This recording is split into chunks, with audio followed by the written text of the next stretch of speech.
Trust the Profits and PlayUp Racebook present the live reaction, analysis, and recap of the 2022 Breeders' Cup Classic.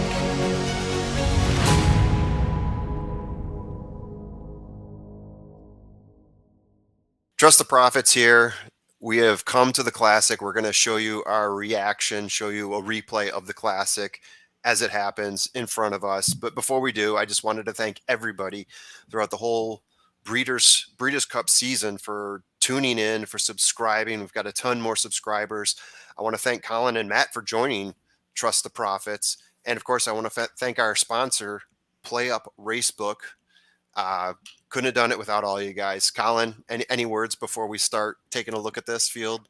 Yeah, I'm just so happy to be with you guys. I started after the Derby, and we've gone through a kind of a half of a season now, and this is the this is the ultimate moment, right? That I've at least been a part of you guys so far. We've done so much work, bringing so much content together, and now's the moment when we hopefully sit here and are able to see greatness out of Flightline. You know, me and Matt did one of these videos watching the Pacific Classic together.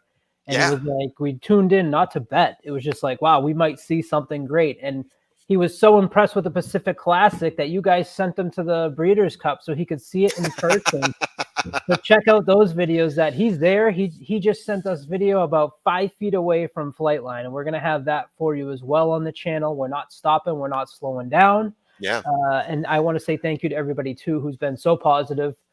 Stepping out there is certainly something that's nerve-wracking, and there hasn't been any negative Nancy's, as I like to call them. It's all positive from me and support from you. So let's go. This is so exciting. And thanks to everyone who joined in for like 1 or 2 videos. I think we had Sarah, we had Barry, we had Keith. Yes. I think we even had Mike on. Vinny was with us for quite an extended period of time. Got to thank Vinny. Thank you for everyone who I may have missed for joining. And now we get to the race. Right now we're you know, your heart starts going, and your palms get a little sweaty, and everyone that follows me on Twitter knows that I am one of the biggest Epicenter fans. And look, I put a little money on him because I don't want to have him win and then not have much. But this isn't about the money. This is when are you ever going to see Epicenter again at 5-1? Never, never. You know. But let's talk about 2 to 5 on Flightline. I for sure thought Flightline was going 1 to 9. Me too. 2 to 5 seems like a weird bargain to me now. You never hear of 2 to 5 being a bargain, but considering what this horse has done, there for a little bit. Yeah. So I think that's interesting. That pulled me into to put a play on Flightline. What I see playing out here, I think Epicenter is the only horse here that can possibly hang at the pace that is going to be set and be anywhere near Flightline at the finish. I don't know, like near is what, 7 lengths? I think Rich Strike is the other one who we're expecting a huge pace here from Life is Good, from Taba, from Flightline. I think when it comes down to it, Rich Strike is they're off. Rich Strike is probably the only one that can recover from that and then close. So those are my top 3 right there: Flightline, Epicenter, and Rich Strike. And we're off. And who's out in front? Life is Good. Look at him trying to push Flightline as wide as he can. Look at him pushing out, because he knows the wider pushing him into like a 3rd or 4th lane there. Yep. And now he's got to go inside, so he's not as far. I thought he was going to ride that, push him all the way out going around that first turn, but he went back in. And out there in 5th, we've got Hot Rod Charlie, and he's looking like he is. How many lengths are you counting there? Like 7 lengths? At least, yeah. Life is Good has sent it early on, and he is just trying to reel in Flightline into an impossible pace. I don't think Life is Good can sustain this. This is just incredible. He's got 2 lengths on Flightline. He knows the finish line isn't close yet, right? Yeah, I know.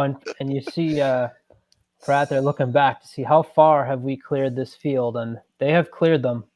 Hot Rod Charlie's back there. We haven't talked about it yet. Tyba's back there, Olympiad. But, I mean, you don't even see them in the screen right now. Look at this. Life is Good starting to pull away. I don't think so. I think this is now when Flightline is reeling him in. Pulled away for a second. Yeah. No. I think this is it. I think Flightline is going to overtake him. I think Life is Good does not have the gas left. And you are seeing Flightline push through it now. I don't think Life is Good is going to be able to hold up.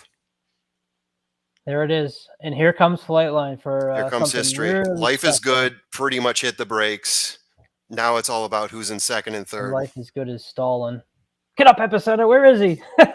Seriously, they're back there somewhere. Epicenter's 6, but this is special to go right 45 half, 107 3/4, and 134 mile, and makes it. That is Flightline. Flightline, Olympiad. It looked. I don't know. Was that Rich Strike who was in there at third? I saw Olympiad. I didn't see who caught third. I thought I saw Pink, so that would be 2 minutes. Rich Strike. 2 minutes flat. 2 minutes flat. I think that's 1 second over the record. Wow, that was special. I think the record's like 1:59 for BC Classic at Keeneland, something, or BC Classic maybe.